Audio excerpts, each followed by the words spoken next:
మన ప్రభువును రక్షకుడినైన యేసుక్రీస్తు వారి శ్రేష్టమైన దివ్యనామంలో కూడి వచ్చిన మీకందరికీ కూడా నా హృదయపూర్వక శుభవందనాలను తెలియజేస్తున్నాను. అందరికీ వందనాలండి. అందరు బాగున్నారా? దేవుని దయలో, దేవుని కృపలో అందరూ సంతోషంగా ఉన్నారని, అందరూ క్షేమంగా ఉన్నారని దేవునికి నేను ప్రార్థిస్తున్నాను, విశ్వసిస్తున్నాను. అందుని బట్టి దేవునికి ఘనత, మహిమ కలుగునుగాక. ఆమేన్. హల్లెలూయా. హల్లెలూయా.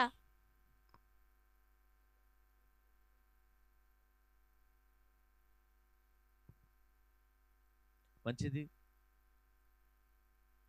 అపవాది తంత్రాలను అణచి ఈ లోకాన్ని నీ కాలి కింద పెట్టి పరలోకమును నీకు ఇవ్వాలనే ఆశతో, పరలోక రాజ్య వారసునిగా నీవు అవ్వాలని తృష్ణతో నీ కొరకు కలువరి శిలువలో ప్రాణమర్పించిన యేసుక్రీస్తు వారి పేరిట మీ అందరికీ కూడా నా హృదయపూర్వక శుభవందనాలు. గడిచిన కాలమంతా దేవుడు అద్భుత రీతిగా మరి మనల్ని కాచి కాపాడారు. అందుని బట్టి మరి మహోన్నతిని, సర్వోన్నతి నామమునకు నేను ఎంతగానో కృతజ్ఞతాస్తుతులు చెల్లిస్తున్నాను. హల్లెలూయా. హల్లెలూయా. మంచిది. మరి ఇప్పుడు వరకు కూడా దేవుడు తన యొక్క కృపలో, ఆయన యొక్క మహిమతో మనందరినీ కూడా ప్రతి విషయములో తోడుగా ఉంచుతూ, మన విషయంలో ఆయన సహాయకుడుగా ఉంటూ నడిపిస్తూ ఉన్న దేవునికి నిండు కృతజ్ఞతాస్తుతులు చెల్లిస్తున్నాను. దేవునికి మహిమ కలుగునుగాక. నిజంగా హల్లెలూయా. దేవుడు చేసే మేలులు మన జీవితంలో మనము తలంచలేం, ఆలోచించలేం, అంచనా కూడా వేయలేం.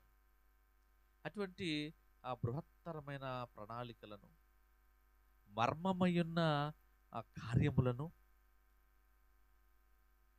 నీవు గ్రహింపలేని సంగతులను, నీవు నీ ఆలోచనకు కూడా రాని ఆ స్థితిగతులను దేవుడు ఏం చేస్తాడంటే మనకు కార్యములు చేస్తాడు. అందుకే ఆయన ఏంటంటే ప్రత్యేకం, స్పెషల్.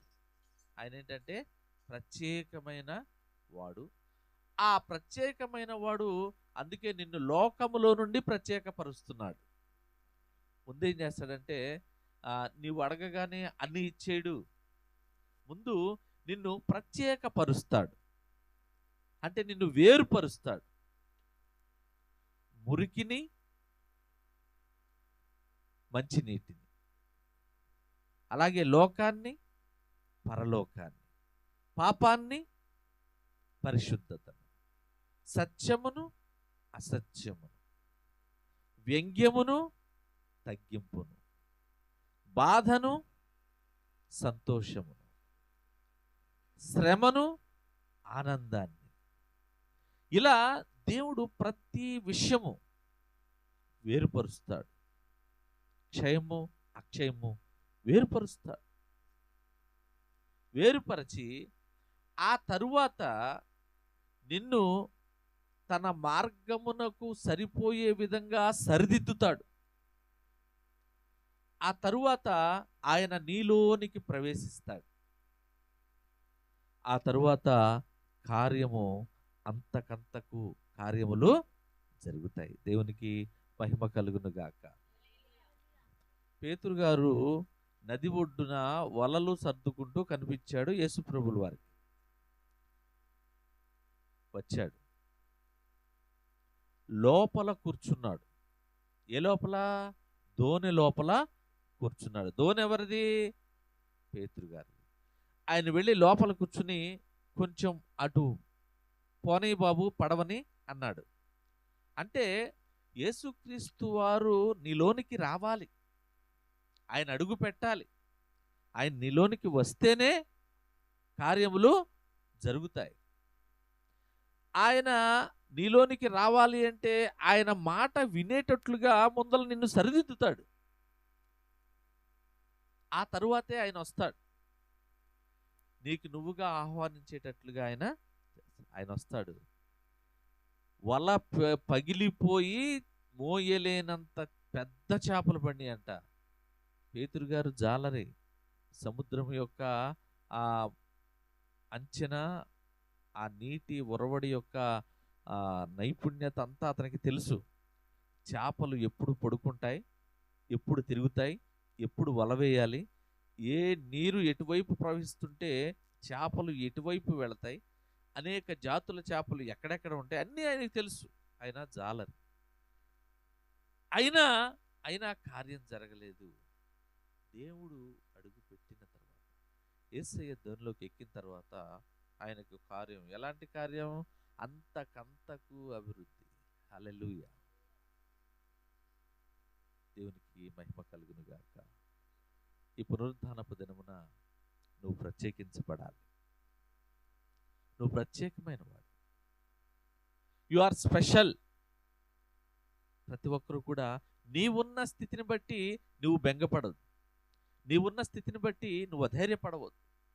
నీవున్న స్థితిని బట్టి మీరు వెనక్కు మరలవద్దు. నీవున్న స్థితిని బట్టి నువ్వు కుంగిపోవద్దు. దేవుని దృష్టిలో నువ్వు ఒక స్పెషల్, నువ్వు ప్రత్యేకమైన దానవు. దేవుని దృష్టిలో నువ్వు ఒక ప్రత్యేకమైన వాడవు. నీలోని ప్రత్యేకత నీకు తెలియదు, కానీ నువ్వు దేవుని మార్గంలో వెళ్తుంటే నీలోని ప్రత్యేకతను లోకంలో వారు గుర్తించి, అరే పేతురు అంటారు. నీలోని ప్రత్యేకత గుర్తించబడినప్పుడు దేవుని నామానికి మహిమ, ఘనత. వాక్య భాగం ఉంటుంది. దేవుని వాళ్ళారా, బైబిల్ చేత పట్టుకుందాం. వాక్యము వాక్యము సత్యము, సత్యము వాక్యము వాక్యము జీవము, జీవము వాక్యము వాక్యము పరలోక మార్గము, పరలోక మార్గము. దేవునికి మహిమ కలుగును గాక. చూడండి దేవుని బిడ్డలారా, ఈ ఆదివారపు దినమున దేవాది దేవుడు మనతో మాట్లాడుతున్న మాట, నీ యొక్క పరిస్థితులను నిన్ను కృంగదీయవచ్చు. నీ యొక్క కుటుంబ కలహాలు నిన్ను అధైర్యపడేటట్లుగా చేయవచ్చు. నీ కన్నవారే, నీ అన్నవారే, నా అన్నవారే నిన్ను నెట్టివేయవచ్చు. వారు నిన్ను లెక్కలేనట్లుగా చూడవచ్చు. వారు నిన్ను ఎందుకు పనికిరాని వాడిలా, ఎందుకు పనికిరాని దానిలాగా ఎంచవచ్చు.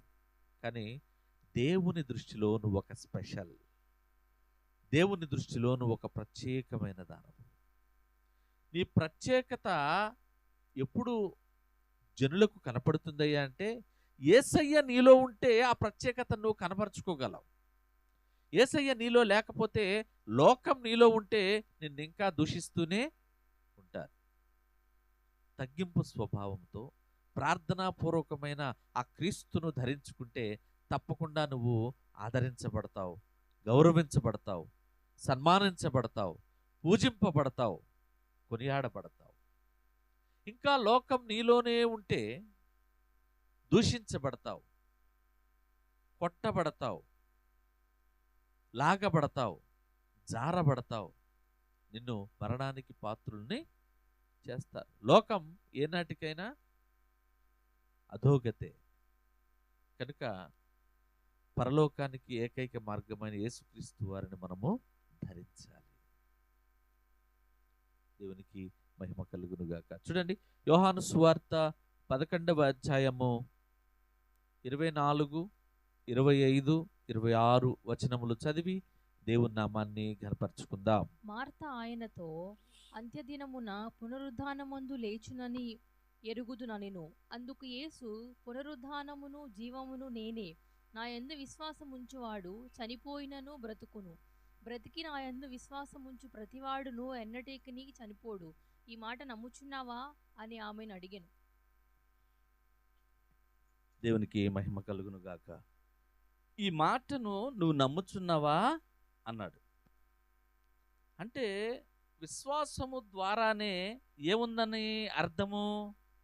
పునరుద్ధానముందని దేవుడు అక్కడ సర్వ మానవాళికి కూడా చెప్పకనే చెబుతున్న మాట ఏంటంటే, నీ విశ్వాసములోనే పునరుద్ధానం ఉన్నది, నీ విశ్వాసములోనే సమాధానం ఉన్నది, నీ విశ్వాసములోనే జవాబు ఉన్నది, నీ విశ్వాసములోనే రక్షణ ఉన్నది, నీ విశ్వాసములోనే నువ్వు ఏదైతే వెదుగుతున్నావో అది నీ విశ్వాసములోనే ఉన్నది. నీకేదైతే కావాలో అది నీ విశ్వాసములోనే ఉన్నది అని చెప్పకనే చెప్తున్న మాట, పునరుద్ధానము నీ విశ్వాసములోనే ఉన్నది. నువ్వు నమ్ముతున్నావా? నువ్వు విశ్వసిస్తున్నావా? దేవునికి మహిమ కలుగును గాక. ఇక్కడ బేతనీయ అనే స్థలం, ఆ స్థలములో యేసుక్రీస్తు ప్రభువారు అద్భుతమైన కార్యములను జరిగించారు. బేతనీయ అంటే బీదవాని స్థలం, లేక ఖర్జూరపు చూడండి అక్కడ ఖర్జూరము కలిగిన వంటి స్థలం. ఈ బేతనీయ అనే గ్రామంలో యేసుక్రీస్తు వారు అనేక మార్లు అడుగుపెట్టారు. ఈ బేతనీయ అనే గ్రామంలో, పట్టణంలో యేసుక్రీస్తు వారికి ఇష్టమైన పట్టణం. ఈ బేతనీయ అనే పట్టణంలో అత్యద్భుతమైన ఒక అద్భుత క్రియ జరిగించారు. లోకానికే క్రైస్తవ్యం మీద ఒక మచ్చు తునక, ఒక మణి కిరీటం క్రైస్తవ్యానికి అని చెప్పవచ్చు. ఈ అద్భుతం పునరుద్ధానానికి సాదృశ్యమైన అద్భుతాన్ని యేసుక్రీస్తు ప్రభువారు అక్కడ జరిగించారు. ఈ బేతనీయ పునరుద్ధానానికి సాదృశ్యంగా ఉంది. యెరూషలేముకి కొంచెం దూరంలో ఉంటుంది ఈ బేతనీయ అనే గ్రామం. ఈ గ్రామంలో యేసు చేసిన అద్భుతాలు. బేతనీయ గ్రామంలో యేసు ఏం చేశాడు? బేతనీయ గ్రామంలో యేసు ఏం మాట్లాడారు? బేతనీయలో ఏం జరిగింది? బేతనీయలో యేసుక్రీస్తు నడిచిన క్రియాత్మకమైన ఆ అడుగులు ఏమిటి? దేవునికి మహిమ కలుగును గాక. బేతనీయ ఒక ఆదరణ స్థలం. బేతనీయ ఏంటమ్మా? ఒక ఆదరణ కలిగిన స్థలం. ఇప్పుడు మనం చదువుకున్నాం యోహాను సువార్త 11వ అధ్యాయము 26వ వచనంలో పునరుద్ధానము గురించిన మార్త నిశ్చయత గురించి యేసుక్రీస్తు వారు అక్కడ మార్త పునరుద్ధానమును నమ్ముతుందా లేదా? నీ నమ్మికలోనే పునరుద్ధానం ఉన్నది, నీ నమ్మికలోనే విశ్వాసం ఉన్నది అని అక్కడ చక్కగా ఆయన తేట తెల్లంగా చెప్తున్న మాట. అప్పటికే మరియా మార్త తమ్ముడు సోదరుడు లాజరు మరణించి 4 దినాలు అయిపోయింది అప్పటికే. అయితే బేతనీయ యెరూషలేమునకు కొంచెం దూరంలో, కూసిడి దూరం అంటారు, ఆ దూరంలో ఉంది. దానికి యేసు ప్రభుల వారు అక్కడకు వస్తారు. వచ్చి మార్తను ఓదార్చుటకు, మరియను ఓదార్చుటకై అక్కడకు వస్తారు. రాగానే మార్త ఏం చేస్తుందంటే యేసు వస్తున్నాడని చక్కచక్క పరిగెత్తుకుంటూ వెళ్ళి అక్కడ మార్త యేసుతో, ప్రభువా నీవిక్కడ ఉండినట్లయితే నా సోదరుడు బ్రతికే ఉండను. యేసు ప్రభుల వారు వస్తుంటే ఏమో గబగబా ముందుకు పరిగెత్తుంది. ఎదురుగా పరిగెత్తి ఎదురుగా వెళ్ళి, అయ్యా నువ్వు ఉంటే ప్రభువా నా తమ్ముడు చనిపోయి ఉండేవాడు కాదు. అయితే ఇప్పుడైనా సరే మార్తకి కొంచెం విశ్వాసం ఉందండి. ఏమని? ఈయన చేయగలడు అనే పూర్తి విశ్వాసం లేదు, చేసేస్తాడని లేదు, చేయగలడు అని ఉంది.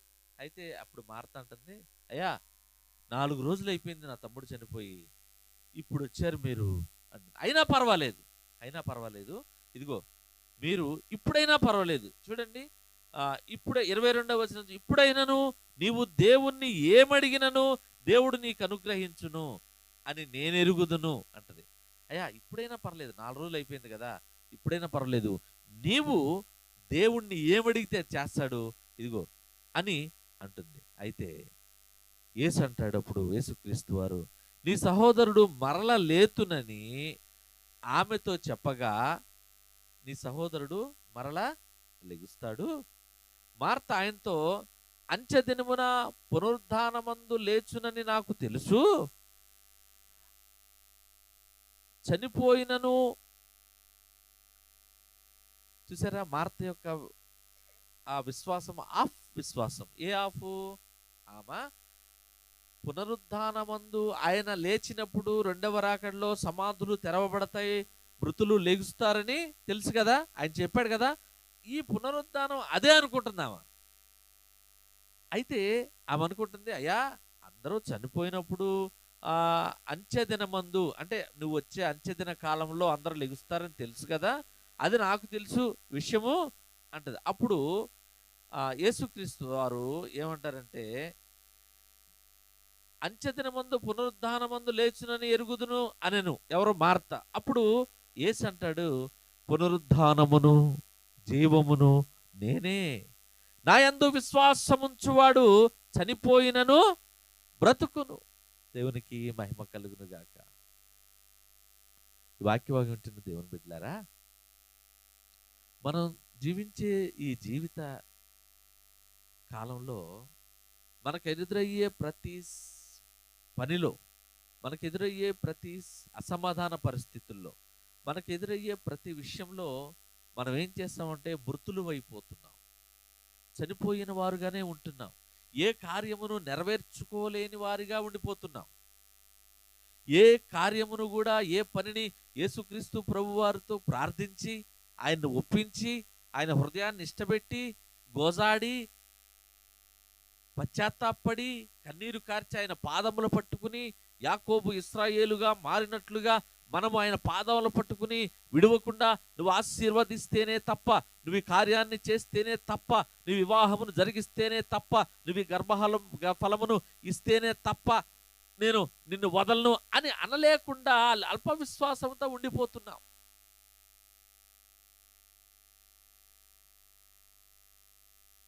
నా యందు విశ్వాసముంచువాడు మరణించినను చనిపోయినను వాడు బ్రతుకును. నువ్వెందుకు ఏడుస్తున్నా? ఏ పని చేయించుకోలేక యేసుక్రీస్తు వారితో చెప్పి, ఏ కార్యమును ఫలభరితం చేసుకోలేక ఏడుస్తున్నావు. అంటే ఏంటంటే నువ్వు చనిపోయావని అర్థం.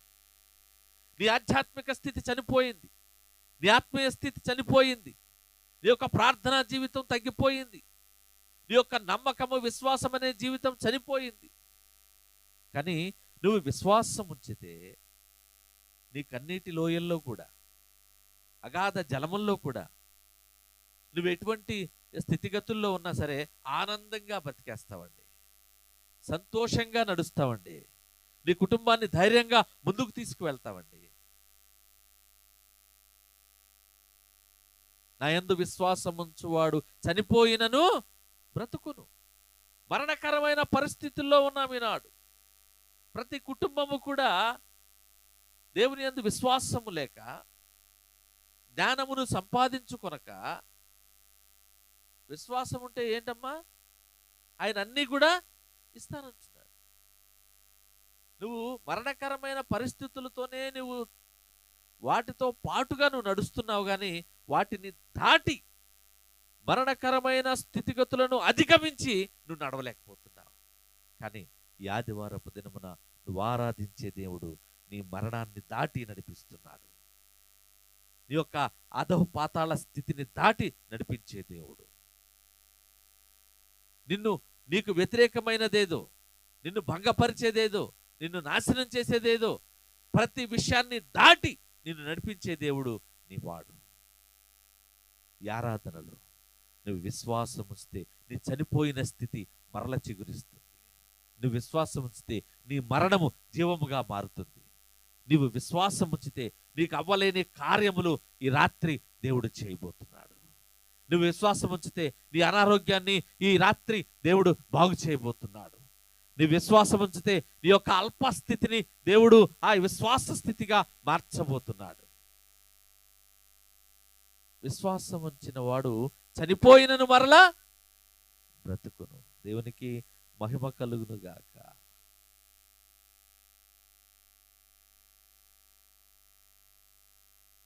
విశ్వాసం ఉంచువాడు ఎన్నటెన్నటికి చనిపోడు. నువ్వు నమ్ముచున్నావా అంటాడు మార్తను. అంటే పునరుద్ధానమును జీవమును నేనే అని మార్తకు ఫుల్ ఇంక్లోజర్, ఫుల్గా చెప్పడం. అల్ప విశ్వాసముతో సగం ఆఫ్ విశ్వాసముతో ఉన్న మార్తకు పూర్తి సంపూర్తి పరిపూర్ణం సంపూర్ణ విశ్వాసమును ఆయన నింపుతున్నాడు. ఇదిగో నీవు నమ్మితే నీ పునరుద్ధానము నీ నమ్మకములోనే ఉంది, నీ విశ్వాసములోనే ఉంది. పునరుద్ధానమును జీవము నేనే నమ్ముతున్నావా? అయితే 4 రోజులేంటి, 100 రోజుల తర్వాత అయినా నేను లాజరును లేపుతా అని నువ్వు నమ్మాలి. ఈ కేవలం అంచె దినముల్లో 2వ రాకడలోనే వస్తే అందరూ లెగుస్తారని అనుకున్నాను ప్రభువా అనకూడదు. నువ్వేంటంటే పునరుద్ధానమును జీవమును ఆయనే గనుక ఆయన ఏం చేస్తాడంటే ఈ మాట నమ్ముచున్నావా అని అడిగాను. అప్పుడు అవును ప్రభువా అంటే ఈ లోకమునకు రావాల్సిన దేవు కుమారుడమైన క్రీస్తు అని నమ్ముచున్నానని ఆయనతో చెప్పాను. హల్లెలూయా.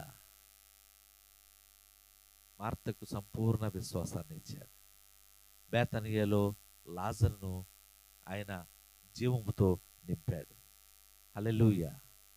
బేతనియ ఒక ఆదరణకరమైన స్థలం. దేవునికి మహిమ కలుగును గాక. హల్లెలూయా. బేతనియ అనగా బీదల నివాసము లేక ఖర్జూరపు పండ్ల ఉనికి, అంటే ఖర్జూరపు పండ్లు దొరికే పట్టణం అని అనుకోవచ్చు.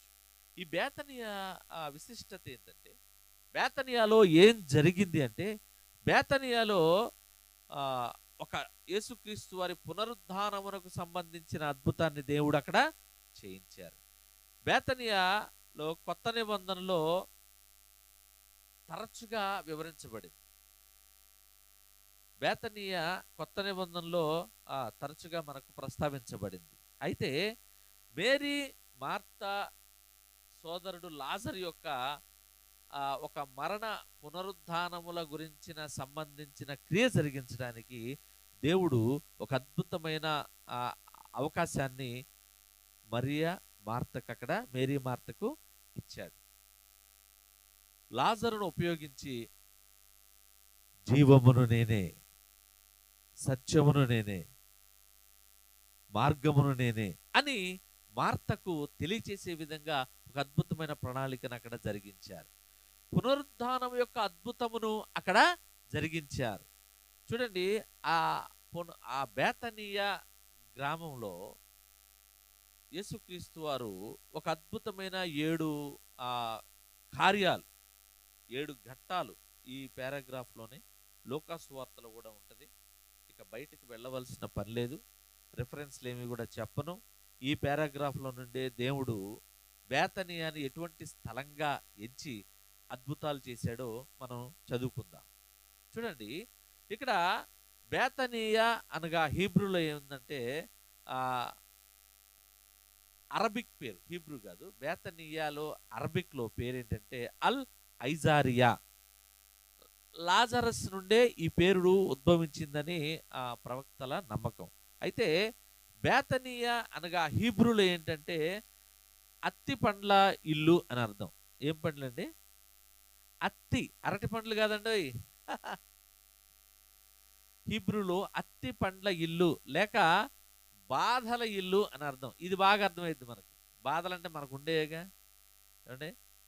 నీ బాధలు వేదన అన్ని సిలువలో కొట్టేసానరా అంటే మళ్ళీ ప్రార్థన ఎట్ చేస్తుంటే మనం అయ్యా మళ్ళీ బాధలు స్టార్ట్.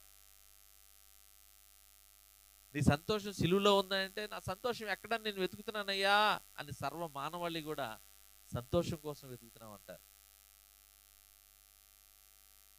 నీ యొక్క స్వేచ్ఛను నేను సిలువలో ఉంది చూడండి అంటే సిలువ వెంక ఇప్పుడు వరకు చూడలేదండి ఎవరు కూడా. సర్వ మానవాళ్ళని కూడా దేవుడు అంటున్నాడు, ఇదిగో నీ స్వేచ్ఛను నేను సిలువలో రక్తం కార్చాను, సిలువ వైపు ఒక్కసారి చూడండి. You see the cross, you see the blood, you see the Jesus blood.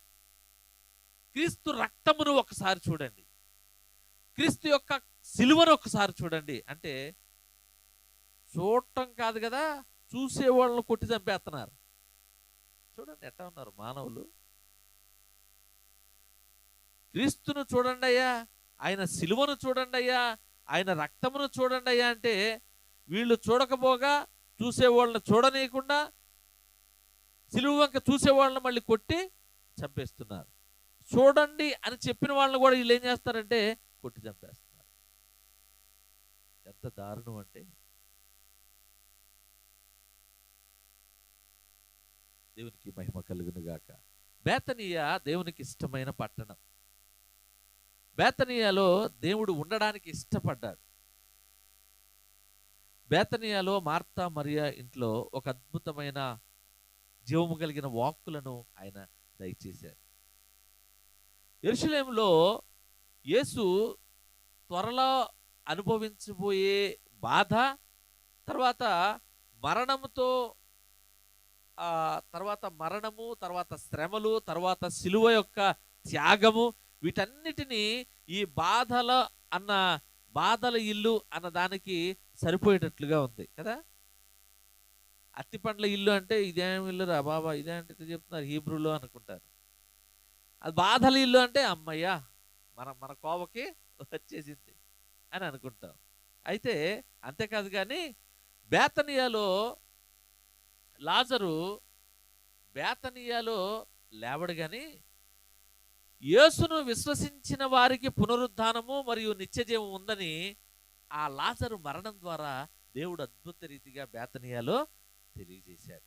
అంతేకాకుండా యేసును నమ్మిన వారికి మరలా జీవం ఉందని, నువ్వు యేసును నమ్మి చనిపోతే నువ్వు మరలా లెగుస్తావని, యేసును నమ్మితే నీకు నిరీక్షణ ఉన్నది, యేసుని నమ్మితే నీకు మరల జీవం ఉన్నది, యేసును నమ్మితే మరల నీకు బ్రతుకున్నది, యేసును నమ్మితే నీకు మరణము లేదు అని లాజరు మరణము నుండి పునరుద్ధానంలోకి తీసుకువచ్చి గొప్ప అద్భుతమైన ప్రక్రియను దేవుడు అక్కడ జరిగించారు. బేతనియాలో ఉన్న ఒక ప్రత్యేకమైన కార్యం ఏదైనా ఉంది అంటే లాజరు యొక్క పునరుద్ధానం. బేతనియాలో ఏం జరిగింది అంటే బేతనియాలో లాజరు మరణించిన లాజరు తిరిగి లేపబడ్డాడు. బేతనియాలో ఏం జరిగింది అంటే బేతనియాలో యేసుక్రీస్తు వారి పునరుద్ధానం గురించిన అద్భుతం జరిగింది. బేతనియాలో ఏం జరిగింది అంటే మార్తా పూర్తి విశ్వాసముతో నింపబడింది. బేతనియాలో ఏం జరిగింది అంటే కేవలం బేతనియాలో లాజరు లేవలేదు కానీ యేసును విశ్వసించాడు కనుకే బేతనియాలో యేసు లేపబడ్డాడు అని అందరికీ తెలిసేటట్లుగా సువార్త ప్రకటించబడింది. అంతేకాకుండా బేతనియాపై యేసుక్రీస్తు ప్రభువారు 11 సార్లు అడుగు పెట్టారండి. ఎన్నిసార్లు అమ్మా? 11 సార్లు. ఈ 10 సార్లు కూడా యేసుక్రీస్తు వారు ఏదో ఒక ఆశ్చర్య కార్యము యెరూషలేమును చూడడానికి వచ్చినప్పుడు వెళ్ళి కలవటమో, ప్రార్థించడానికి వెళ్ళడమో, ఏదో ఒక కార్యముతో వచ్చారు. కానీ 11వ సారి మాత్రం, చివరిసారి మాత్రం అక్కడ ఒక అధికారము గలవానిగా, ఒక ఆజ్ఞ జారీ చేసేవానిగా, ఒక రాజుగా, ఒక అధికారము చలాయించేవాడిగా, పూర్తి బలముతో సర్వశక్తిమంతుడిగా బేతనియాలో ఆయన అడుగుపెట్టాడు. దేవునికి మహిమ కలుగును గాక. 11వ సారి ప్రత్యక్షత మాత్రం ఆయన ఆ అధ్యక్షతన క్రీస్తు అద్భుతంగా అక్కడ 11వ సారి అడుగుపెట్టాడు, ఒక రాజుగా ప్రవేశించాడు. నమ్మిన వారు గట్టిగా చప్పట్లు కొట్టుచు దేవుని నామాన్ని కనపరుద్దాం. హల్లెలూయా, హల్లెలూయా. బేతనియాలో ఏం జరిగింది? మార్తకి ఏం జరిగింది? ఆదరించబడింది. చూడండి, 11వ సారి ప్రత్యక్షత మాత్రం ఆయన ఆ అధ్యక్షతన క్రీస్తు అద్భుతంగా అక్కడ 11వ సారి అడుగుపెట్టాడు, ఒక రాజుగా ప్రవేశించాడు. నమ్మిన వారు గట్టిగా చప్పట్లు కొట్టుచు దేవుని నామాన్ని కనపరుద్దాం. హల్లెలూయా, హల్లెలూయా. బేతనియాలో ఏం జరిగింది? మార్తకి ఏం జరిగింది? బ్రతికి నా యందు విశ్వాసముంచు ప్రతివాడును ఎన్నటికీ చనిపోడు. ఎప్పుడు ఇక మరణము లేదు. నీవు దేవుని యందు విశ్వాసం ఉంచితే నీకు మరణమే అసలు లేదు, ఎన్నటికీ చనిపోవు. ఈ మాట నమ్ముచున్నావా అని మార్తను అడిగితే, అయ్యా నేను లోకమునకు పంపిన లోక రక్షకుడవు నీవే అని నమ్ముచున్నాను. చూసారా ఎంత విశ్వాసంతో నింపబడి. మార్త ఆదరించబడిందండి. బేతనీయ ఒక ఆదరణకరమైన స్థలం. బేతనీయలో ఉంటే నువ్వు ఆదరించబడతావు. బేతనీయలో ఉంటే నువ్వు గౌరవించబడతావు. బేతనీయ ఒక ఆదరణకరమైన స్థలం. 27వ వచనం చూడండి. ప్రభువా, ఈ లోకమునకు రావలసిన దేవుని కుమారుడు అయిన క్రీస్తు అని నేను నమ్ముచున్నాను. అంటే మార్తకి ఏం కలిగింది? అప్పటి వరకు అవగాహన లేని మార్తకి యేసు లోక రక్షకుడని నమ్మకం కుదిరిందా లేదా? అప్పుడు ఆమెకు ఒక అవగాహన కలిగింది. రక్షకుడు క్రీస్తే, నా యేసే లోక రక్షకుడు అని. అంటే మార్తకి ఏం కలిగింది? ఒక అవగాహన కలిగింది. బేతనీయలో అవగాహన కలిగింది. బేతనీయ ఒక అవగాహన కలిగిన స్థలం. ఎటువంటి స్థలం? బేతనీయ ఒక అవగాహన కలిగిన స్థలం. బేతనీయలో ఆదరణ కలిగిన స్థలం.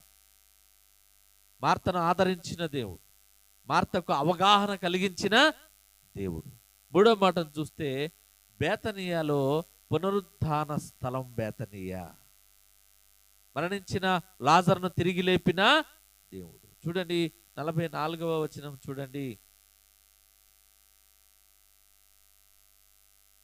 లాజరు బయటికి రమ్మని బిగ్గరగా చెప్పగా చనిపోయిన వాడు కాళ్ళు చేతులు ప్రేత వస్త్రములతో కట్టబడిన వాడై వెలుపలికి వచ్చెను.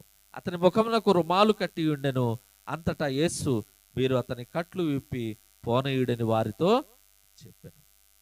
బేతనీయ పునరుద్ధాన స్థలం. బేతనీయ మరణము నుండి జీవమునకు తీసుకువచ్చు స్థలం. బేతనీయలో ఏముందంటే ఆదరణ ఉంది, ఇంకా పునరుద్ధానం ఉంది. తర్వాత బేతనీయలో అవగాహన కలిగింది మార్తకు. దేవునికి మహిమ కలుగును గాక. చూడండి, ఇక్కడ మరణించాడు లాజరు. 4 దినములైపోయింది. 4 దినములైపోయిన తర్వాత అవయవములన్నీ నిర్వీర్యమైపోవడానికి సిద్ధమైపోయింది. ఎండిన ఎముకలాగా అయిపోవడానికి మార్గమవుతున్నాడు లాజరు అప్పుడే. కానీ దేవుడు వచ్చారు. దేవుడు ఎందుకు ఆలస్యం చేశారు? 4 దినములు. మార్త, అయ్యా నువ్వు ముందే వచ్చినట్లయితే నా తమ్ముడు చనిపోయేవాడు కాదు అని ఎందుకు అన్నది అంటే, ఇక్కడ పునరుద్ధానము గురించిన ఒక క్రియను అందరికి అవగాహన కల్పించడానికి, పునరుద్ధానము జీవమును నేనే అని అందరికి అవగాహన కలిగించడానికి, అవగాహన లేని ప్రతి వారికి అవగాహన కల్పించడానికి బేతనీయలో అవగాహన స్థలముగా దేవుడు మార్చి ఈ అద్భుతాన్ని చేశాడు. దేవునికి మహిమ కలుగును గాక. చూడండి, లేఖనాలను పరిశీలిస్తే యోహాను 12:2 తీయండి. యోహాను 12:2 తీస్తే బేతనీయ ఒక సహవాస స్థలంగా మనకు కనబడుతుంది. స్నేహం పెంచే స్థలంగా కనపడుతుంది. మార్త ఉపచారము చేసెను, లాజరు ఆయనతో కూడా భోజనమును కూర్చున్న వారిలో ఒకడు. అంటే బేతనీయలో దేవుడు మార్త మరియా లాజరుతో సహవాసము చేసి భోజన పానాదులు చేసి అక్కడ సహవాసమును స్నేహమును పెంపొందించాడు. వాక్య భాగం వింటున్న దేవుని బిడ్డలారా, మీ ఆత్మీయ సహవాసం ఎవరితో చేస్తున్నావు? నీవు కూర్చున్నప్పుడు, పండుకున్నప్పుడు, బాధల్లో, ఏడుస్తున్నప్పుడు, ఆలోచనలో, తలంపుల్లో నడుస్తున్నప్పుడు, ప్రతి విషయమందు నీవు దేవునితో సహవాసం చేయాలని ఆయన చెప్పకనే చెప్తున్న మాట. బేతనీయ ఒక సహవాస స్థలంగా ఈరోజు కనబడుతుంది. యేసుక్రీస్తు వారు వారి ఇంట్లోకి వెళ్ళి భోజనము చేసి వారితో పిచ్చాపాటి మాట్లాడి వారిని ఆత్మీయతలోకి నడిపించి వారిని సత్య మార్గం ఏదో తెలిపి వారితో సహవాసం, స్నేహబంధం ఏర్పాటు చేసుకున్నారు. మరి ఈ వాక్య భాగం వింటున్న దేవుని బిడ్డలారా, మీరు ఎవరితో సహవాసం చేస్తున్నారు? మీ ఆత్మీయ సహవాసం ఎవరితో చేస్తున్నారు? మీ ఆధ్యాత్మిక సహవాసం ఎవరితో చేస్తున్నారు? ఇగో బేతనియాలో సహవాస స్థలం ఉంది. బేతనియాలో ఏముందండి? మొదటి మాట ఏముంది? బేతనియా ఆదరణకరమైన స్థలం, బేతనియా అవగాహన స్థలం, బేతనియా పునరుద్ధాన స్థలం, బేతనియా సహవాస స్థలం. చూడండి మరో మాటను చూద్దాం. ఆ కిందే ఉంటుంది 3వ వచనం. అప్పుడు మరియా మిక్కిలి విలువగల అచ్చ జఠామాంసి అత్తరు 1 సేరున్నర ఎత్తు తీసుకుని యేసు పాదములకు పూసి తన తల వెంట్రుకలతో ఆయన పాదములు తుడిచెను. ఇల్లు అత్తరు వాసనతో నిండెను.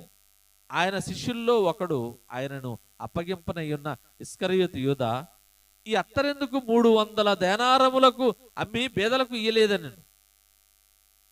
దేవునికి మహిమ కలుగును గాక.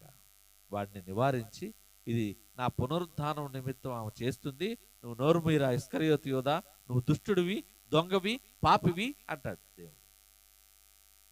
చూడండి ఈ వాక్య భాగాన్ని మనం గమనిస్తే, పస్కా పండుగకు 6 రోజుల ముందు అక్కడికి యేసు ప్రభు వారు మరియా మార్త ఇంటికి వస్తారు.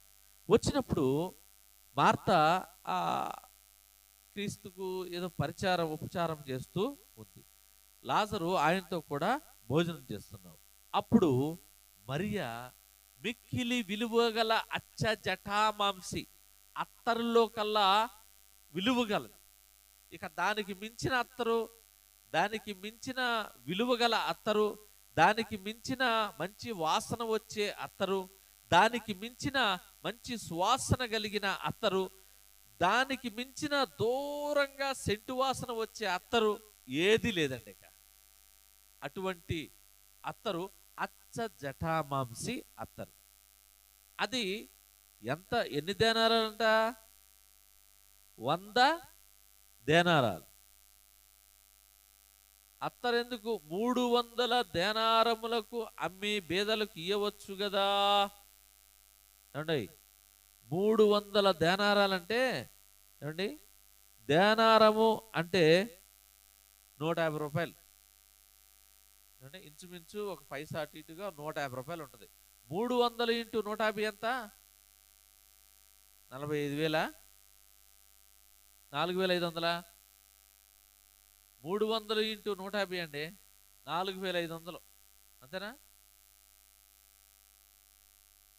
45,000. 45,000 రూపాయల విలువ గల అత్తరును బోధకుడు కాళ్ళ మీద పోసేసేవాడు. పిచ్చిదానా? చక్కగా తీసుకెళ్ళి అమ్మేసి దాన్ని పెట్టి బీదలకి ఇచ్చి వారి కడుపు నింపవచ్చు కదా, వారికి వస్త్రాలు కొనివ్వచ్చుగా, వారికి దానం చేసిన దాన్ని అవుతావుగా, పుణ్యం నీకు వస్తుందిగా అంటే, అప్పుడు యేసు ప్రభులు వారు అంటారు, బీదలు ఎప్పుడు ఇక్కడే ఉంటారా? లేనోడు ఉంటారు. వాళ్ళు ఎప్పుడు ఎక్కడైనా ఏ ఊర్లోకి వెళ్ళినా ఉంటారా? మీకు తెలుసా? ఏమండి, ఎక్కడైనా బెచ్చగాళ్ళు లేని చోట ఉంటుందా? బెచ్చగాళ్ళు లేని చోట ఎక్కడైనా ఉంటుందా? ఎక్కడైనా లేని వారి ఊరేదైనా ఉందా? ఎక్కడ ఉండదు. ప్రతి ఊర్లో లేనోళ్ళు ఉంటారు, ఉన్నవాళ్ళు ఉంటారు, మధ్య తరగతి వాళ్ళు ఉంటారు. కనుక బేదలు ఎప్పుడు ఉంటారయ్యా? నేనే నీకు దగ్గరగా ఉండను, నేనే ఎప్పుడు నీకు ఉండను, నేనే ఎప్పుడు నీకు సమీపంగా దొరకను.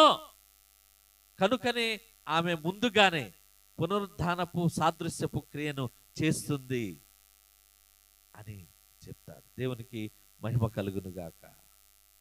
హల్లెలూయా. మరియా దేవుణ్ణి ఆరాధించిందా లేదా? తనకున్నదంతా పాదముల చెంత పోసి ఆరాధించింది. కనుక బేతనీయ ఒక ఆరాధనా స్థలం. బేతనీయ ఒక ఆరాధనా స్థలం. చూడండి, లూకా సువార్త తీయండి, 24వ అధ్యాయము 50వ వచనంలో ఆశీర్వాదకరమైన క్రియ. లూకాసు వార్త 24:50. ఆయన బేతనియ వరకు వారిని తీసుకొని పోయి చేతులెత్తి వారిని ఆశీర్వదించెను. వారిని ఆశీర్వదించుచుండగా ఆయన వారిలో నుండి ప్రత్యేకింపబడి పరలోకమునకు ఆరోహణుడాయెను. చూడండి, మోషే ధర్మశాస్త్రములోను, ప్రవక్తల ప్రవచనాల్లోను, కీర్తనల్లోను, సృష్టికర్త ఇచ్చిన వాగ్దానాల్లోనూ నేను ప్రవచన పుత్రుడుగా ఉండవలనని, ఇక్కడ నేను మీ యొద్ద ఉండినప్పుడు మీతో చెప్పిన మాటలు నెరవేరిన వారితో ఆయన చెప్తున్న మాట. అప్పుడు వారు లేఖనములను గ్రహించినట్లుగా ఆయన మనస్సును తెరచి, క్రీస్తు శ్రమపడి 3వ దినమున మృతులలో నుండి లేచుననియు, యెరూషలేము మొదలుకొని సమస్త జనములలో ఆయన పేరిట మారు మనస్సును పాప క్షమాపణ ప్రకటింపబడినని అక్కడ వ్రాయబడినని, ఈ సంగతులకు మీరే సాక్షులని యేసు ఆరోహణమయ్యేటప్పుడు చెప్పిన మాటలు. దేవునికి మహిమ కలుగును గాక. యేసుక్రీస్తు వారు ఆరోహణమయ్యే ముందు పలికిన చిట్ట చివరి ఆశీర్వాదకరమైన మాటలు. యేసుక్రీస్తు వారు ఆరోహణమయ్యే ముందుగా పలికిన చిట్ట చివరి ఆదరణకరమైన మాటలు ఈ మాటలు. చూడండి, మీరు పైనుండి శక్తి పొందు వరకు పట్టణములో నిలిచి ఉండుడని వారితో చెప్పెను. దేవునికి మహిమ కలుగును గాక.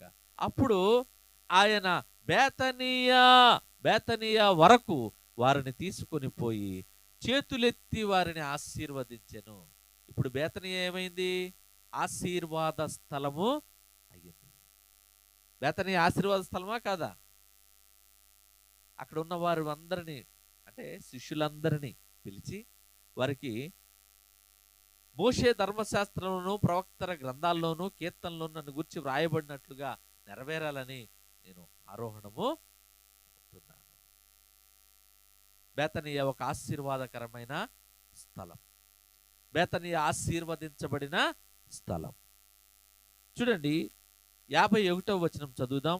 వారిని ఆశీర్వదించుచుండగా ఆయన వారిలో నుండి ప్రత్యేకింపబడి పరలోకమునకు ఆరోహణుడాయను.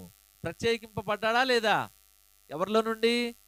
శిష్యుల్లో నుండి ప్రత్యేకింపబడ్డాడు. అంటే దేవుని వద్దకు నువ్వు రావాలన్నా, దేవుని వద్దకు నువ్వు వెళ్ళాలన్నా, దేవుని కార్యము జరగాలన్నా, దేవునితో సహవాసం నువ్వు చేయాలన్నా, దేవుని యొక్క స్వరము నీవు వినాలన్నా, దేవుని యొక్క కార్యము నీ కుటుంబంలో చూడాలన్నా నువ్వేం చేయాలంటే మొట్టమొదటిగా ప్రత్యేకించబడాలి. గట్టిగా చప్పట్లు కొట్టుచు దేవుని నామాన్ని కనపరుద్దాం. హల్లెలూయా. వచ్చిందా లేదా ప్రత్యేకత? ప్రత్యేకించబడాలి. ఇక్కడ ఏమంటున్నాడంటే వారిని ఆశీర్వదించుచుండగా, తండ్రి వారిని ఆశీర్వదించుచుండగా ఆయన వారిలో నుండి ప్రత్యేకింపబడి పరలోకమునకు ఆరోహణమాయను. ఎవరిలో నుండి ప్రత్యేకించబడ్డాడు? ఉన్నవారిలో నుండి ప్రత్యేకించబడ్డాడు. వాక్య భాగం వింటున్న దేవుని బిడ్డలారా, ఇదిగో ఈ లోకము నుండి నువ్వు ప్రత్యేకించబడాలి. నీ స్వయం అనే కార్యములో నుండి నువ్వు ప్రత్యేకించబడాలి. నాది అన్న విషయంలో నుండి నువ్వు ప్రత్యేకించబడాలి. నేనే చేస్తాను అన్న విషయంలో నుండి నువ్వు ప్రత్యేకించబడాలి. ఇది నా వలనే అవుతుంది అన్న తలంపులో నుండి నువ్వు ప్రత్యేకించబడాలి. ఇదిగో నేనే ప్రార్థన బాగా చేయగలను అని అనుకునే విషయంలో నుండి నువ్వు ప్రత్యేకించబడాలి.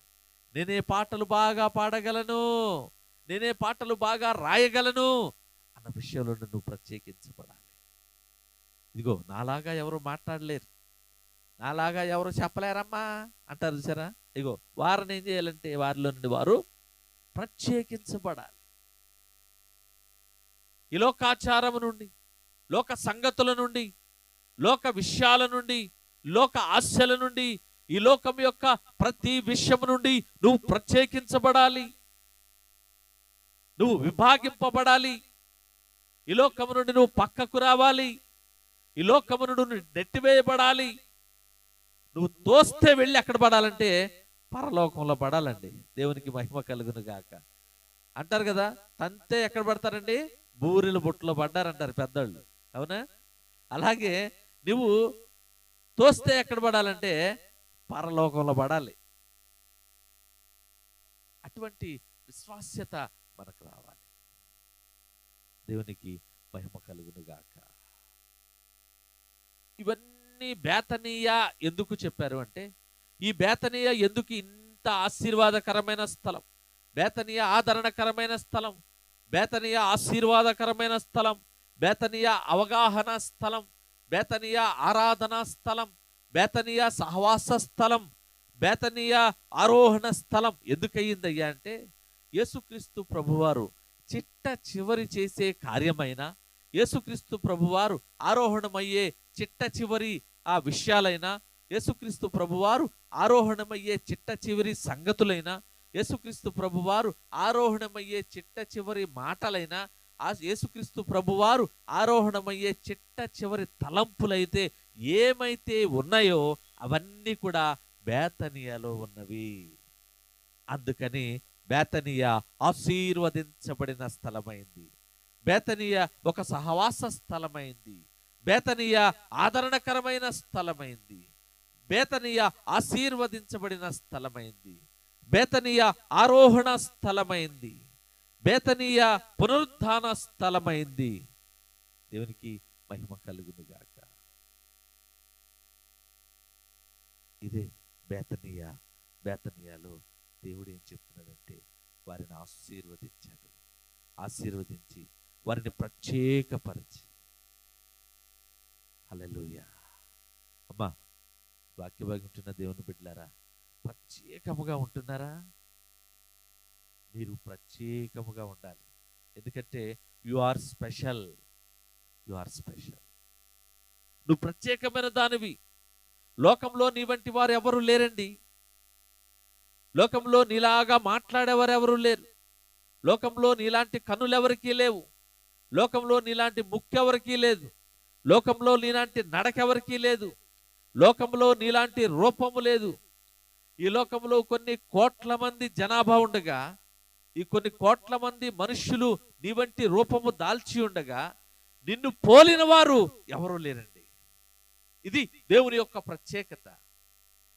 ఈ లోకంలో కొన్ని కోట్ల మంది సర్వ జనాంగం ఉండగా, నిన్ను పోలిన కన్నులు కలిగిన వారు, నిన్ను పోలిన ముక్కు కలిగిన వారు, నిన్ను పోలిన దేహము కలిగిన వారు, నిన్ను పోలిన తల వెంట్రుకలు కలిగిన వారు, నిన్ను పోలిన నసలు కలిగిన వారు, నిన్ను పోలిన చెవులు కలిగిన వారు, నిన్ను పోలిన నేత్రములు కలిగిన వారు, నిన్ను పోలిన పెదవులు కలిగిన వారు, నిన్ను పోలిన ఆ శరీరము కలిగిన వారు, నిన్ను పోలిన దేహము కలిగిన వారు, నీ వంటి దేహదారుఢ్యము ఈ సర్వ సృష్టిలో కూడా ఎవ్వరికీ లేదండి. ఒకరిని పోలిన పోలిక మరొకరికి లేకుండా దేవుడు నిన్ను చేశాడండి. నీకన్నా ప్రత్యేకత ఎవరికి ఉందండి? గట్టిగా చప్పట్లు కొట్టుచు దేవుని నామాన్ని ఘనపరుద్దాం. You are special. నువ్వు ప్రత్యేకమైన దానవు, నువ్వు ప్రత్యేకమైన వాడి. You are special. నువ్వు ప్రత్యేకతను ప్రత్యేకమైన దేవునికి మరి ప్రత్యేకంగా ప్రార్థిస్తున్నావా? ఈ లోకంలో ఉన్నట్లుగా చేస్తున్నావా? ఇంత ప్రత్యేకంగా నింపిన దేవునికి నువ్వు ఎలాంటి ప్రత్యేకమైన ప్రార్థనలు చేస్తున్నావు? ప్రత్యేకమైన ఉపవాస కూడిక అని పెడుతున్నావు, అవునా? అంటే మామూలు ప్రార్థన కాదండి, ఇది ప్రత్యేకంగా పెట్టాము. ఏం చేస్తారయ్యా ప్రత్యేకం అంటే? మామూలు ప్రార్థన చేసినట్టు చేయరా అంటే, చేయమండి, మామూలు ప్రార్థన చేస్తాం. ఇదైతే ఏడుపుట్టు ప్రార్థన అండి. కిందపడి విల కొట్టుకుంటూ చేస్తామండి, కన్నీరు కారుస్తామండి, మా షర్ట్లన్నీ తడిసిపోతాయండి. అవునా? ప్రత్యేకం. మరి ఇటువంటి ప్రత్యేకమైన ప్రార్థన, ప్రత్యేకమైన ఆరాధన, ప్రత్యేకమైన పాటలు, ప్రత్యేకమైన సమయాన్ని, ప్రత్యేకమైన తలాంతులను, ప్రత్యేకమైన కానుకలను మరి దేవునికి సమర్పిస్తున్నారా? నిన్ను ప్రత్యేకంగా తయారు చేశాడండి నా దేవుడు. నువ్వు అడగకుండానే, నువ్వు కోరుకోకుండానే, నీకు తెలియకుండా నీ తృప్తిని, నీ మేలును కోరి దేవుడు నిన్ను ప్రత్యేకంగా తయారు చేశాడు. ఇది రెండు చేతులు ఎత్తి ప్రత్యేకంగా తయారు చేసే దేవునికి ప్రత్యేకమైన స్తుతులు చెప్పండి, ప్రత్యేకమైన స్తోత్రములు చెప్పండి. నన్ను ప్రత్యేకంగా తయారు చేసేవు ప్రభువా అంటూ ప్రత్యేకమైన స్తుతులు చెప్పండి.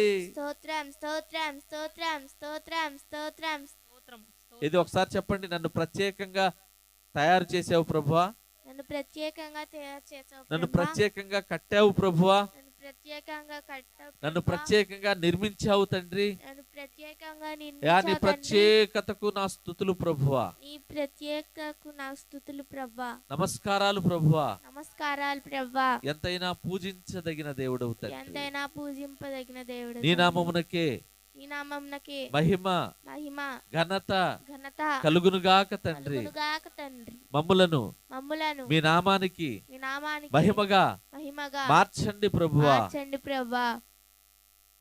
స్తోత్రం. చూడండి ఎంత ప్రత్యేకత. ఇప్పుడు మల్టీ స్కానర్స్ వచ్చినాయి.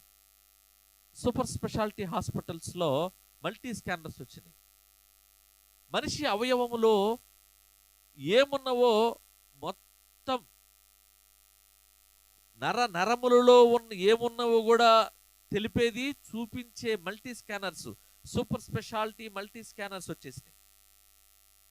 ఇంతవరకు రోజుల్లో అయితే మనకు ఒక ఎక్స్రే తీసేవాళ్ళు. ఆ ఎక్స్రే చూస్తేనే మనకు వింతగా ఉండేది. అమ్మో, లోపల ఎంత ఉందా, అయ్యి ఉన్నాయా, అమ్మో నరాలు ఎట్టా ఉంటాయా అని.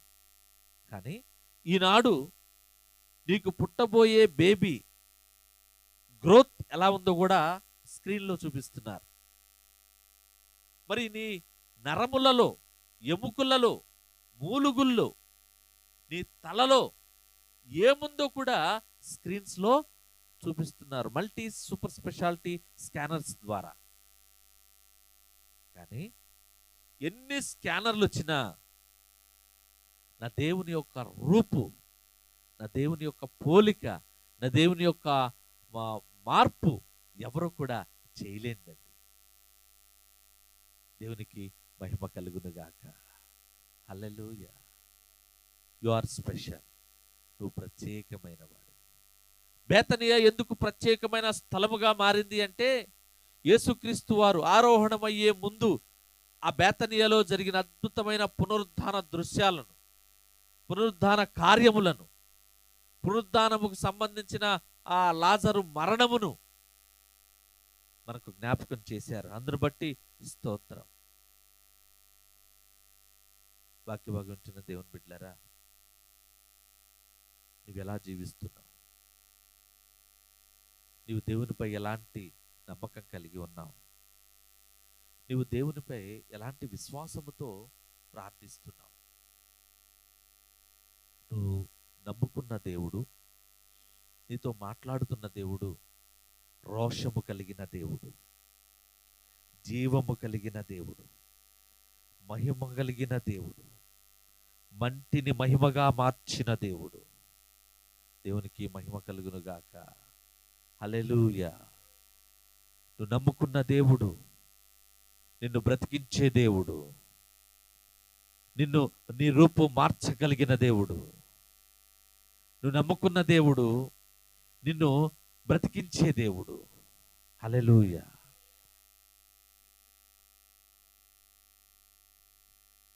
నువ్వు నమ్ముకున్న దేవుడు నిన్ను ఆరాధనకు యోగ్యునిగా మార్చగలిగిన దేవుడు. నువ్వు నమ్ముకున్న దేవుడు నిన్ను, నీ స్థితిగతులను మార్చి ఆయనకు అనువుగా మార్పు చెందించగలిగిన దేవుడు. హల్లెలూయా. హల్లెలూయా. హల్లెలూయా. హల్లెలూయా. కనుక దేవుని యొక్క మాటలు వింటున్నా, దేవుని యొక్క స్వరం వింటున్నా దేవుని బిడ్డలారా, ఈ నా మాటలు గమనించండి. నువ్వు ప్రత్యేకమైన వాడవు, నువ్వు ప్రత్యేకమైన దానవు. నీ ప్రత్యేకతను క్రీస్తును ఆరాధించడంలో చూపించగలిగితే, నీ ప్రత్యేకతను క్రీస్తును కొనియాడడంలో చూపించగలిగితే, నీ యొక్క ప్రత్యేకతను క్రీస్తును ప్రార్థించడంలో చూపించగలిగితే, నీ యొక్క ప్రత్యేకతను యేసుక్రీస్తు ప్రభువారిని ఆరాధించడంలో చూపించగలిగితే, నీవే ఒక ఆదరణకరమైన స్థలంగా మారబోతున్నావు. నీవే ఒక కొనియాడదగిన స్థలంగా మారబోతున్నావు. ఆమేన్. నీవే ఒక ఆదరణకరమైన కుటుంబంగా మారబోతున్నావు. ఆమేన్. నీవే ఒక రక్షణ కలిగిన కుటుంబంగా మార్చగలగబోతున్నావు. ఆమేన్. నీవే ఒక క్షేమ కలిగిన కుటుంబంగా మారబోతున్నావు. ఆమేన్. దేవునికి మహిమ కలుగును గాక. హల్లెలూయా. మహాపరిశుద్ధుడా, మహోన్నతుడా, జీవాధిపతి, సర్వ సృష్టికర్తమైన దేవా మీకు వందనాలు తండ్రి, స్తోత్రాలు. మేమేమై ఉన్నామో అది కేవలం నీ కృప మాత్రమే తండ్రి. దేవా, ఈ ఆదివారపు దినమున అయ్యా నువ్వు ప్రత్యేకమైన వాడివని మాతో మాట్లాడారు ప్రభు. అయ్యా నాకున్న స్థితిగతులను బట్టి, నాకున్న పరిస్థితులను బట్టి, అయ్యా నాకున్న బాధలను బట్టి, నాకున్న అప్పులను బట్టి, నాకున్న అయా ఉద్యోగ లేమిని బట్టి, నాకున్న ఫలము లేమిని బట్టి, అయ్యా నేనున్న పరిస్థితుల్లో నాయున్న లేమి స్థితిని బట్టి అయ్యా నేను ఎందుకు పనికిరాని దానని, నన్నెవరూ గౌరవించటం లేదని, నేను అధముడనని, నేను ఎన్నిక లేని వాడినని కృంగిపోతున్నాం ప్రభువా. అయ్యా మీరు మాతో మాట్లాడారు ప్రభువా. విశ్వాసం ఉంచిన వారు ఎన్నటికీ చనిపోరని, పునరుద్ధానమును జీవమును నేనేనని, బేతనియా ఆదరణకరమైన స్థలముగా, బేతనియా సహవాస స్థలముగా, బేతనియా జీవము కలిగిన స్థలముగా, బేతనియా ఆదరణ కలిగిన స్థలముగా, బేతనియా సహవాసపు స్థలముగా, బేతనియా పునరుద్ధాన స్థలముగా, బేతనియా ఆరోహణ స్థలముగా బేతనియా మారింది యా క్రీస్తు ప్రత్యేకత వలనేనని అయ్యా మాకు తెలియచేసావు తండ్రి. అందును బట్టి కృతజ్ఞతాస్తుతులు చెల్లిస్తూ అయ్యా ఇక నుండి నైనా ప్రభువా నేను ప్రత్యేకంగా ప్రార్థిస్తాను. ఆమేన్ అని చెప్పండి. ఇక నుండి నేను ప్రత్యేకముగా ప్రార్థిస్తాను. ఇక నుండి నేను ప్రత్యేకంగా ఆరాధిస్తాను. ఇక నుండి నేను ప్రత్యేకంగా పాడతాను ప్రభు. ఇక నుండి నేను ప్రత్యేకంగా మోకాళ్ళు వేస్తాను. ఇక నుండి నేను ప్రత్యేకంగా ముమ్మారు ప్రార్థిస్తాను. ఇక నుండి నేను ప్రత్యేకంగా మాట్లాడతాను ప్రభు. ఇక నుండి నేను ప్రత్యేకంగా జీవిస్తాను తండ్రి. ఇక నుండి ప్రత్యేకంగా ప్రవర్తిస్తాను ప్రభు. ఇక నుండి నేను ప్రత్యేకంగా అయ్యా ఆలోచిస్తాను ప్రభు. ఇక నుండి నేను ప్రత్యేకంగా తలుస్తాను తండ్రి. ఇక నుండి నేను ప్రత్యేకంగా కార్యములు చేయించుకుంటాను ప్రభు. ఇక నుండి నేను ప్రత్యేకముగా నడుస్తాను తండ్రి. అయ్యా నా నడవడిక నా యొక్క తలంపు ఇక నుండి ప్రత్యేకంగా ఉంటుంది ప్రభు. సహాయం చేయండి. ప్రత్యేకమైన వాడా సహాయం చేయండి. యు ఆర్ స్పెషల్ ప్రభు. జీసస్ డాడీ నువ్వు స్పెషల్ తండ్రి. నువ్వు ప్రత్యేకమైన వాడివి ప్రభు. నన్ను కూడా ప్రత్యేకపరచమని కుడి ఉన్న ప్రతి బిడ్డని లోకము నుండి, లోకాశల నుండి, పాపము నుండి అయా మమ్మల్ని ప్రత్యేకించి పరిశుద్ధతలోనికి తీసుకువెళ్ళమని, ఆ సామర్థ్యము సమర్థత యోగ్యత ఉన్నవాడివి నీవే ప్రభువా. కలువరి సిలువలో మా కాడిని విరిచారు తండ్రి. మీకు వందనాలు. మమ్మల్ని ప్రత్యేకించి ప్రత్యేకమైన ఆశీర్వాదం మాకు దయచేయమని, ప్రత్యేకమైన అభిషేకము మా మీద కృమ్మరించమని సమస్తమును మీ చేతులకు అప్పచెప్తూ నజరేడైన యేసుక్రీస్తు వారి పరిశుద్ధమైన నామములో బ్రతిమలాడి అడిగి వేడుకొంచున్నాము తండ్రి. ఆమేన్. ఆమేన్. ఆమేన్. ఆమేన్. ఆమేన్. అలాగే తలలో వంచినట్లయితే